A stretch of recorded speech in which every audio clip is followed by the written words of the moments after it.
अध्यक्ष महोदय, केवल ज्यादा नहीं 2-3 मिनट ही हम लेंगे, ज्यादा समय व्यर्थ नहीं करेंगे। और भी कार्यक्रम है सदन में, और भी बिजनेस है। माननीय विजय चौधरी जी यहाँ बैठे हुए हैं। आप सब लोगों को पता है कि हमारी सरकार जब 7 में थे, इससे पहली वाली सरकार 17 महीने, तो हम लोगों ने जातीय आधारित गणना कराई थी। और जातीय आधारित गणना इसलिए कराई थी क्योंकि राज्य सरकार जो है सेंसस नहीं करा सकती, इसलिए हम लोगों ने सर्वे कराया था। और उस सर्वे के आधार पर हम लोगों ने आरक्षण की सीमा महोदय 65% करने का काम किया था, जिसमें कि पिछड़े, अति पिछड़े, दलित, आदिवासी समाजों का आरक्षण हम लोगों ने बढ़ाया। और ईडब्ल्यूएस 10% एज इट इज रखा। आज संविधान दिवस है महोदय, और संविधान दिवस के दिन पर कम से कम ये चर्चा, कम से कम सरकार से अपेक्षा ये की जाएगी कि इसका कम से कम जवाब देने का काम करे। और इस दिशा में आरक्षण जो हमारी सरकार, जो महागठबंधन की थी पूर्व में, जो 65% हम लोगों ने बढ़ाया था, इसके लिए क्या कदम उठा रही है फिर से लाने के लिए। अध्यक्ष महोदय, आप जान रहे हैं कि हाई कोर्ट 9/11/23 में यह पारित हुआ था, मेरे जन्मदिन के अवसर पर, आपको बखूबी याद होगा।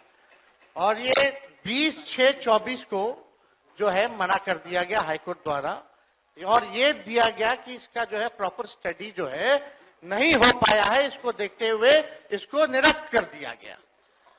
हमारा ये सवाल है महोदय कि जो संदेह नीतीश जी को था, माननीय मुख्यमंत्री जी को था, आपको था, हमको था कि भाजपा के लोग जो है किसी ना किसी प्रकार से कोर्ट जाकर के इसको निरस्त कराएंगे।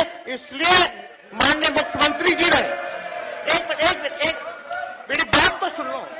अरे बात है, एक चीज जानकारी देना चाहिए अध्यक्ष महोदय, पहले हम तो बोलेंगे, फिर बोलिएगा। आप तो बोलिएगा, मेरा बात खत्म हो जाने दो, फिर आप बोलना। पहले तो आपकी सरकार नहीं थी, पहला जानकारी दो।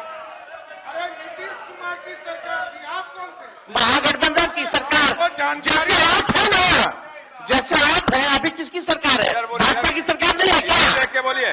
भाजपा की सरकार नहीं है क्या? बोलिए। बिना आधार और प्रमाणिकता के किसी भी पार्टी के बारे में इस तरह का बयान के पद पर बैठे संविधान के दिल में शोभा नहीं देता है। ये गैर संवैधानिक काम करते हैं, बिना प्रमाण के बात रखना। ये संविधान विरोधी लोग हैं कि संविधान विरोधी है। संविधान विरोधी लोग संवैधानिक संस्था का अपमान कर रहे हैं। फिर बोलिएगा। बैठ जाइए, बैठिए, बैठिए, बैठिए, बैठिए, बैठने दीजिए, बैठिए ना, बैठिए, बैठिए, बोलिए, बैठ जाइए, आप भी बैठ जाइए, आप भी बैठिए।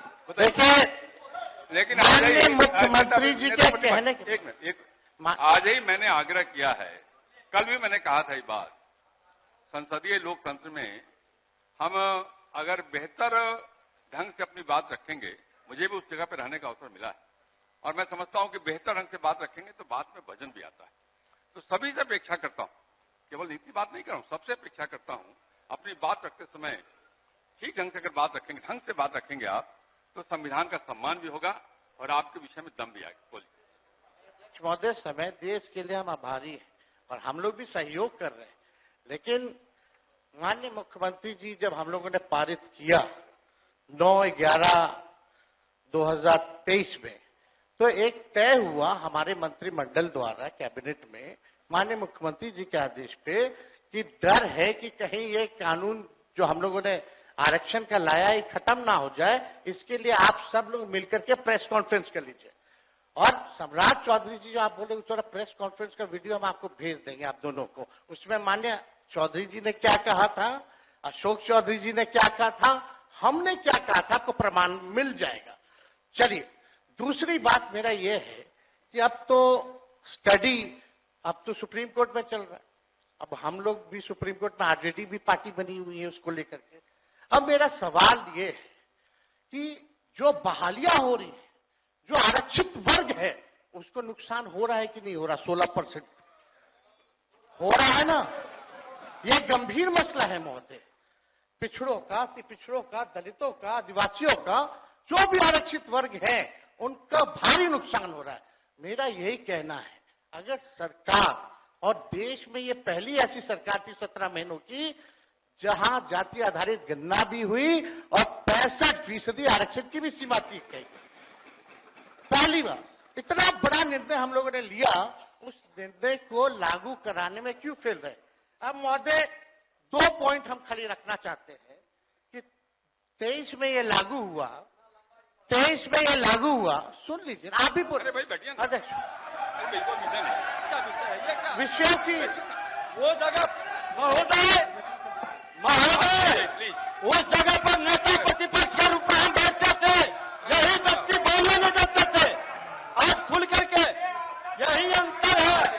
आज नेता प्रतिपक्ष के रूप में इस पर डिबेट कर रहे थे, आप माइक बंद कर दिया। अध्यक्ष महोदय 2 पॉइंट करा रहे हैं, आपको अवगत करा रहे हैं। हम लोग हर तरीके से सदन चलाना चाहते हैं, आप भी डिस्टर्ब कर रहे हैं। 2 पॉइंट कि ये 11-23 में, चौधरी जी 11-23 में 9/11-23 को ये लागू हुआ। निरस्त जो हाई कोर्ट से 20/6/24 में हुआ। हम लोगों की मांग थी कि इसको शेड्यूल 9 में डाल दिया जाए। अगर आप लोग आरक्षण के पक्ष में थे केंद्र सरकार, तो इसको शेड्यूल 9 में क्यों नहीं डाला गया? पहला प्रश्न। दूसरा महोदय कि अभी भी हम लोग इंतजार कर रहे हैं। अभी भी माननीय मुख्यमंत्री जी को मेरे तरफ से रिक्वेस्ट कर दीजिएगा चौधरी जी, और दोनों चौधरी जी कर दे तो ज्यादा भार पड़ जाएगा। तो अगर कर देंगे तो कम से कम ये कह दीजिए, अभी स्टडी नहीं हुआ है, यही ना कोर्ट कहा, तो स्टडी तो ईडब्ल्यूएस का भी नहीं हुआ था जो 10% मिला, उसका कौन सा आधार था? ये तो हम लोगों ने कास्ट बेस्ड सर्वे करा के आरक्षण दिया। तो अभी हम लोगों की यही मांग है कि सरकार अगर इच्छुक है, आप दोनों बलवान लोग बैठे हैं, दोनों दो डिप्टी सीएम हैं, पहले हम अकेले थे तब हुआ था, अब तो 2 है।